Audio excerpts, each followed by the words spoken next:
আসসালামু আলাইকুম রহমতুল্লাহ।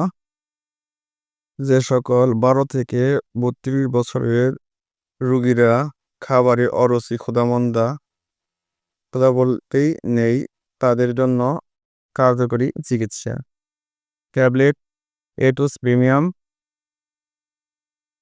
দুপুরে একটি করে ধরাবেতে 1 মাস খাবে।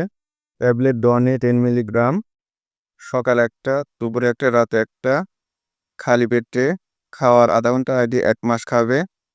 সিরাপ পিউরিভাইটাল 2 চামচ করে দিনে 2 বার খাবে ভরা পেটে, কমপক্ষে 2 মাস খাবে। ট্যাবলেট ম্যাক্স প্রো 40 মিলিগ্রাম, সকাল একটা, রাতে একটা, খালি পেটে খাওয়ার আধা ঘন্টা আগে খাবে 1 মাস। এতে করে 12 থেকে 32 বছরের বয়সী রোগীরা খাবারের প্রতি ঝুঁকে যাবে এবং খাবার খেতে পারবে ইনশাল্লাহ।